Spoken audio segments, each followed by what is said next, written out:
You seem to like my every stills camera I've ever touched video, so let's leave the three-dimensional world of photography and enter the fourth dimension.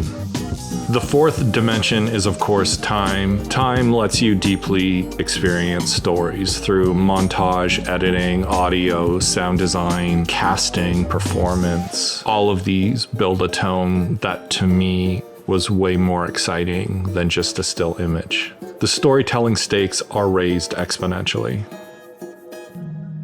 I was a bored, homeschooled kid where I wasn't allowed to watch too much TV, so I did the next best thing and created my own.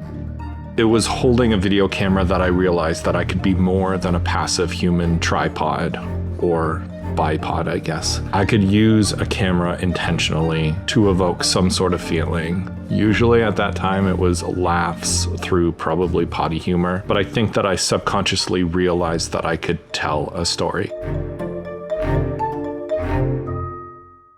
The very first video camera I probably touched was a rented video camera in 1987 or 88.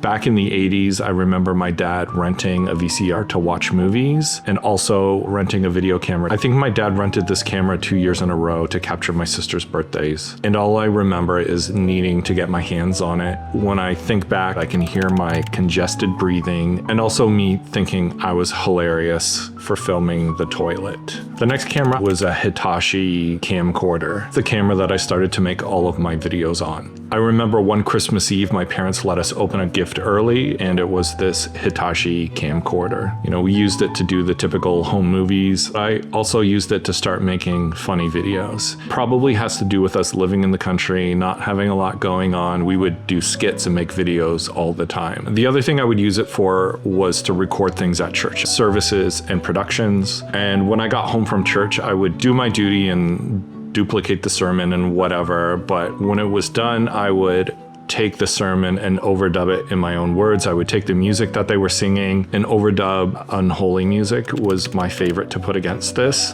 And I remember showing these videos to my parents, and showing something blasphemous to your religious parents can go one of two ways. And I looked over at my mom and she had tears streaming down her face. She was laughing so hard. I think about the two ways that that could have gone for a creative child. I could have been punished or let it slide, which is what they did. For them, I know it was a bit of a comedic catharsis for what they were dealing with in their community. Whenever I think about who I am as a creative person, seeing my mom dying laughing is sort of like a genesis of me realizing that I could create irony. That's kind of where it all started for me. This camera, I would strap it on my dirt bike, I would cut a hole in a bucket and try to get a dog's eye view of the world. I burnt through this camera with my neighbor, my friend Grant, who lived on the farm next to us. We just constantly used it, and eventually it broke. So we broke our Hitachi camcorder, but Grant and I still wanted to make videos. So what do? We talked to our other neighbor who has a video camera, the nicest guy in the world, and thinking back, he was absolutely insane to loan out their family camcorder to a couple children. He's still the neighbor of my parents,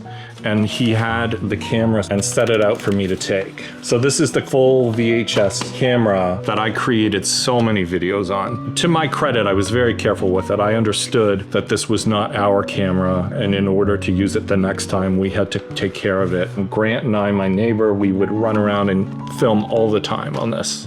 I would take the tapes out of this and I would sort of rock my two VCR setup, playing and pausing one VCR to cue up the shots I wanted, and record and pause on the other VCR to create my edit, and then do another generation of analog degradation in order to add music on top of all my cuts. So they're pretty warbly old videos. With this camera, I really started to actually edit. I don't know if I would loan my camera to my neighbors' kids. God bless good neighbors. My dad probably saw me burning out the neighbor's camera and intervened and bought another one. This was about 1998. This took my editing to a new level because I could get rid of my two VCR editing setup, and this had a FireWire output on it. I saved up my money and got a FireWire port from my old PC PC so I could capture digitally, get footage into my computer, and create edits. So my neighbor Grant and I, we kept making videos. They were getting goofier. I had my license so we could go places and film in weird locations.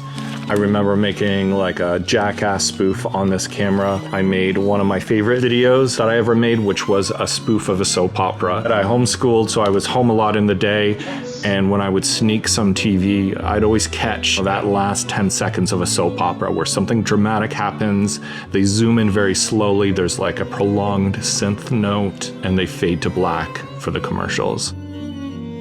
I went to a small town high school, mostly farm kids. Our tech department wasn't super advanced, but they did have this camera. I think it was something like a Sony V800E, a prosumer handycam, but it had a frame advance feature so I could create stop motion right in the camera. And my teacher was nice enough to let me take the camera home some days. That communication tech class that I was in, if I wasn't playing a network game of Doom, I was using the cameras and creating stuff. I entered a little bit of videography dark ages when I went to college. For some reason, I chose to go for graphic design, which consisted of me being shown a brochure from our guidance counselor and me thinking, oh, I design posters for local bands, so design sounds right. Really, I should have gone to film school. We did a lot of photography as a part of graphic design, but not really any video. At the end of our design course, we toured some Toronto design agencies as well as one ad agency, Leo Burnett. And I remember going there and they played their reel, and on it were these Five Alive commercials. Five Alive is sort of like Sunny D in Canada. I realized that I could actually have a job shooting weird things. Within weeks, I had totally transformed my portfolio, and I aimed it towards getting into an ad agency versus a stuffy design studio. Throughout time, I started writing TV scripts for commercials, and then they would get produced. So I got to be on set. This is the mid-2000s. We were around a lot of film cameras. Digital hadn't taken over yet. It was pretty cool to see how productions worked. When an ad agency shoots a commercial, there's a divide. The agency is kept separate, and you liaise with the production team through producers. If the creatives are cool at the agency and the director is cool, sometimes they'll let you come onto set. And that was my main goal, let them know that I'm not going to create difficulties for them while they're trying to do their work. Got me on camera cars, it got me literally a front row seat to watch directors work. And that sort of reignited that idea that I could maybe direct one day. Meanwhile, I'm working at this ad agency and we had our first child, second on the way, and my wife really wanted to have a camcorder for home movies. This is before iPhones. So I bought this little Canon camcorder. It was really great because it was tiny, and it was one of the first ones that took SD cards, no tapes involved. And as soon as I got it, it was a clear sign to me that I needed to be using cameras more. I quickly figured out that it had a full manual exposure control, and it also had a 24 frames per second mode, which I thought was pretty cool. Except for lensing and shutter angle, it felt more cinematic, even though it was a stupid, cheap little Canon camcorder. My friend Grant, who I made videos with when I was a kid, was getting married, and I remember we shot a goofy video for his wedding. Hi, my name is Grant. We made up a bunch of really weird things about him to play to his new extended family to sort of scare them. Thing number one, I am a land-based one-person synchronized swimmer. It sort of made me realize that there is no master big thing that makes you a filmmaker. Like I've said countless times on this channel, it's the sum of the details.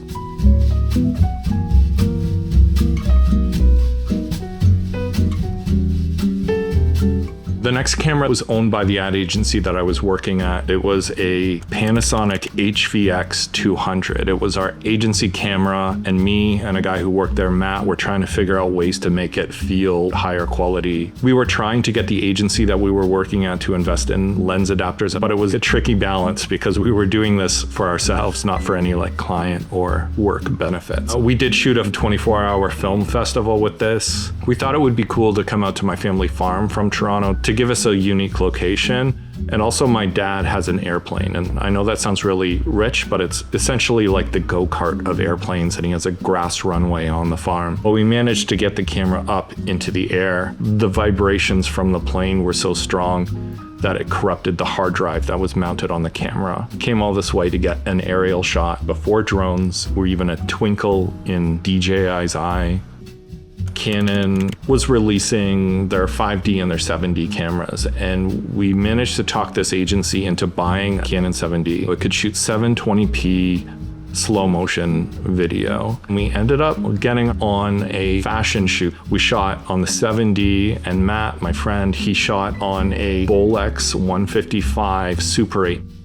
We didn't have the budget to scan it or anything. We bought a variable speed Elmo projector and we telecinied the Super 8 off of his apartment wall into the 7D. Working with the 7D made me really want to get a camera of my own. And keep in mind, I was doing a lot of photography at this time, and there was this miracle of a camera called the 5D Mark II. I couldn't really afford it, but I ended up splurging for it, and it was the foundation of my photography career. My wife and I wrote a food blog, and it was really just a photography exercise to take portraits of people who didn't want their portrait taken, like farmers and food producers. But I started taking video as well on those trips and editing nice little vignettes from every location. Someone saw one of those vignettes and asked me to document the production of a poster, which sounds really boring. And I put a really nice piece together. It became the foundational piece for my director reel. You need to have a selection of pieces that represent you as a director, and this is the first piece that I felt represented me, that I was proud of, that I built, that was completely from my brain. Sometimes I still share it as a part of my portfolio, even though it was shot on the 5D Mark II with no log footage, like a terrible codec, terrible rolling shutter. It made me realize that, hey, wait a minute, as long as I have some sort of baseline of a decent camera, I can create good work. So that 5D Mark II, even though I struggled with the purchase of it, that camera gave me freedom to transition from being an advertising art director into a photographer. If we rewind to when I worked in ad agencies, the Red One camera had been out for a while, but they were promising this camera called the Scarlett for years and years and years, and it just never came out. Finally, it came out, and my friend Matt, who I used to work with, he got his hands on one. So the problem with the Red is we didn't have a ton of cash, so spending all that money on a camera and then needing proprietary cards and all of that sort of stuff just made it never an option for us to buy. I got to play with it because Matt used it on a professional paying job, and he just had the rental for the weekend. Things started to change in 2012 when Blackmagic announced the original Blackmagic cinema camera. This is a camera that just looked and felt different. The images out of it just looked really thick, like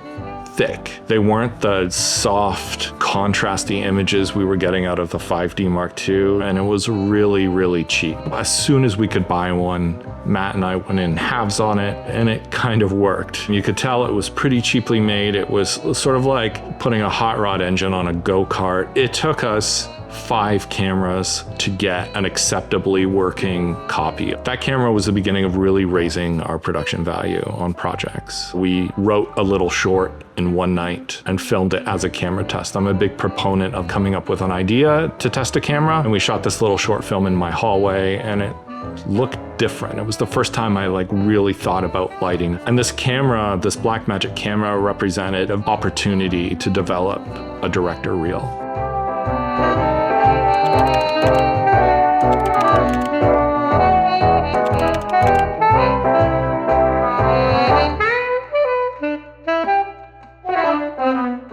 2012, the Blackmagic cinema camera came out, and not even a year later, they announced the Blackmagic Pocket cinema camera, and that's the next camera that I bought. It was so cheap. This camera taught me that good lighting can do so much work for you. This is a Micro Four Thirds sensor, which someone who is full frame all day long, I love full frame. This camera can humble you. You can produce an incredible image as long as you know how to light. I had these beautiful Voigtlander all metal prime lenses. I had an Olympus 24-70 equivalent lens. It was a piece of garbage. I have a lens adapter to EF, which is what I would use if I used this again. I was shooting a music video. I got this nice fancy cage for it. But me being the cheap moron that I am, I did not order the port protector. So someone bumped the camera, it popped the HDMI port right off of the boards. I would love to find someone who could solder this for me locally. The fourth piece that really ended up on my directing reel, I shot with this as well, on a trip to Origin. And that's what coffee roasters call where the coffee is grown. And I documented it with this camera. I wasn't really good at color grading. I would love to recolor grade it. With these Blackmagic cameras, the footage was great, but it was always brown. And it wasn't until I was kind of done using these cameras that I realized that it was because they didn't have IR cut filters on them. So infrared light was making it onto the sensor, light that we can't see, and it would really muddy up the black parts of the images. So you'd have these brownish shadows. If I was to use this again, I would get an IR cut filter. So I used these cameras to build a reel to become a director, and then I started shopping it around. I ended up being represented as a director by a production company in Toronto for commercials. That sort of took the pressure off of me needing a camera to shoot my own work. Over the years, we've used a lot of cameras on commercial film sets. And the key here is that I'm a director, I'm not a camera owner. The cameras we're shooting commercials on are really expensive, so they're rentals. A production company like the one that used to represent me in Toronto, they don't even really have a lot of staff. They get a script in from an ad agency, they partner with a director to pitch on it, and then they pull the team together. Me as a director, I'm a freelancer. All of the crew are all freelancers. So owning a camera is not worthwhile for a lot of production companies. They almost build a company for a shoot and then it disbands until the next one comes along. Over the years, I shot with a lot of cameras. We'd shoot on the Red a lot. I shot on the Red Epic on my first big commercial. I actually operated it. We shot the same campaign for 2 years in a row. The first year I was hand-holding a Red Epic, and after my back was killing me, I used an easy rig on the second year. I've also used the Red Komodo. It was a run-and-gun dock style project, and I really like that camera. It's a really nice form factor. I've sort of been tempted over the years to pick up a Komodo just because the image is so nice. And then, of course, our main camera over the years has been the Arri Alexa. We've shot on a classic Mini LF, Amira, the 35. The Alexa shoots a beautiful image, but the other reason is the Alexa is the standard. So all the crew members, the camera department, they can come together and they know exactly where everything goes and how everything fits on that camera. They don't have to figure it out.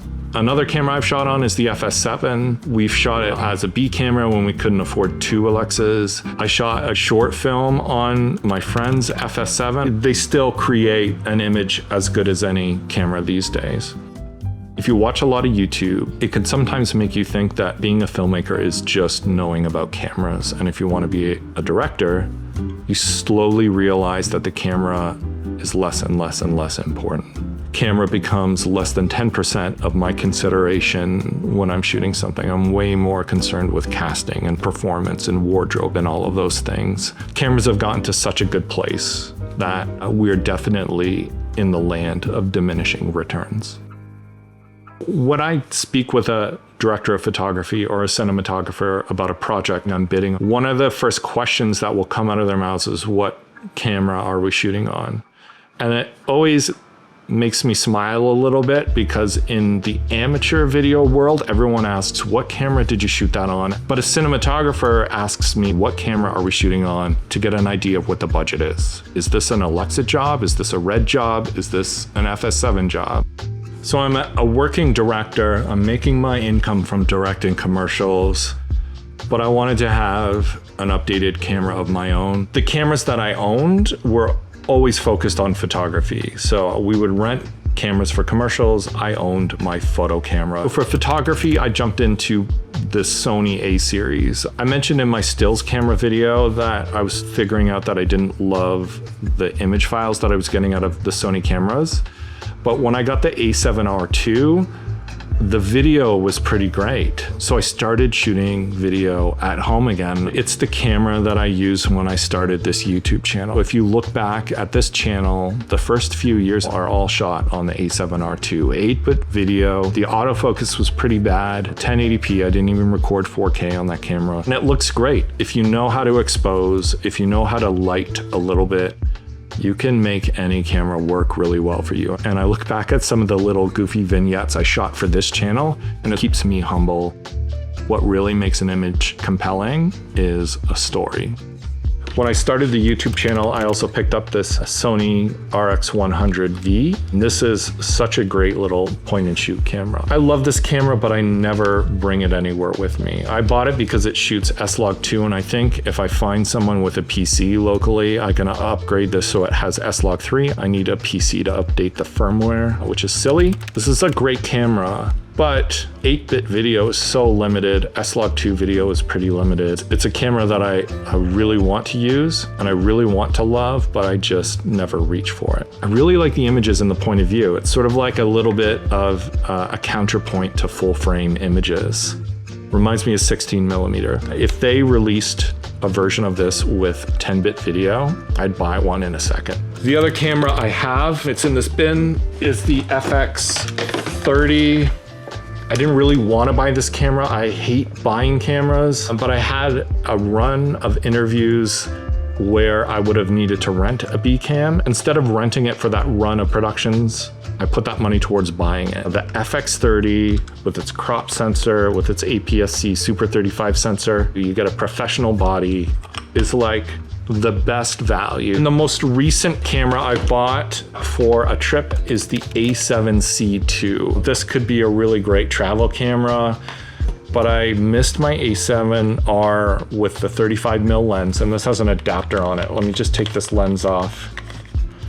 This is not a lens, this is an adapter, but if I put my 35mm lens on it, it's sort of like this. And this camera I can put in my pocket, and this is my first hybrid camera that I'm happy with. It takes great stills and it takes 10-bit video, has the same sensor as the A7R4. It gives me my favorite image out of a camera recently that I've owned. The downside of this camera with a sensor that they're scaling down is that there's a lot of rolling shutter on it. If the rolling shutter was better, this would be a perfect camera. So the next camera that I'll talk about is the camera I'm filming this on, which is the A7S III. I bought it as soon as it was announced because I kind of wait for specs that I want, that are meaningful, that'll make a difference to how I shoot.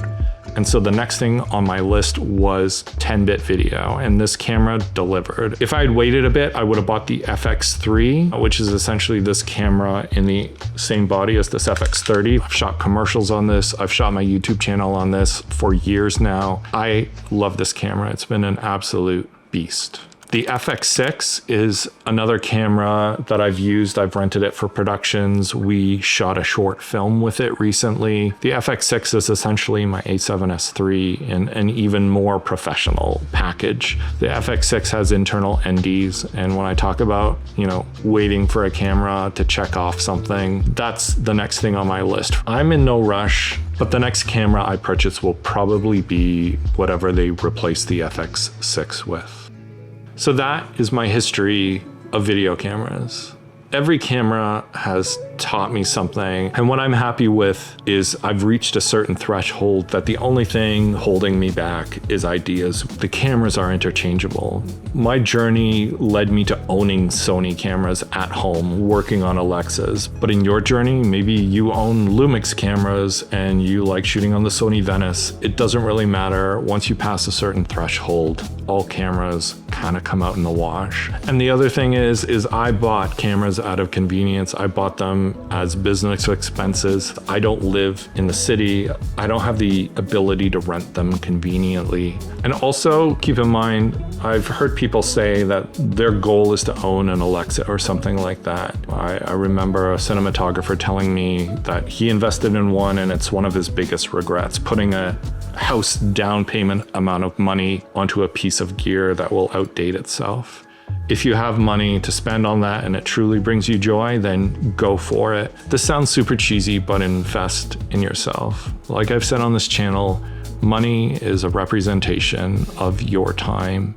And the more money you spend, the less time, the less freedom you have to do the things you want. And I know it's cliche to say you could shoot a movie with the camera you have in your pocket, but it's true. The only thing really holding you back at this point is yourself and your practice. I recommend that you take time away from camera, YouTube watching, my channel watching, whatever, and invest it into spending time with yourself and your ideas. I made a video a little while back about the power of solitude. I look back on homeschooling, not being allowed media all the time, as an incredible opportunity to find out who I am, to realize what I create when I don't have any other inputs. There will always be someone nearby with a camera that you can rent or borrow. People are really nice. Filmmakers like to support each other. And as a part of a community, you can really create some good work. But it starts with you spending time with yourself, understanding what you want to create, figuring out how to get it done. And before you know it, you are talking to a camera in your garage with very cold feet because a hurricane is blowing through and it's like 5 degrees Celsius, you know? One last thing, I have started a newsletter that I'm trying to send out roughly monthly to people. And it's mainly just me thinking about creativity and trying to figure out how to build a process personally. If you're interested in an insecure man's ramblings about the creative process, sign up for that. I produce all of these videos myself. When I hear people say they write a video in an hour and they film it in half an hour and they edit it in another hour, I'm incredibly jealous. My videos aren't like that. So I've created a Patreon if you feel compelled to support my channel. And I don't make any promises about perks or anything like that. It's just there. Thank you for watching. I will see you soon.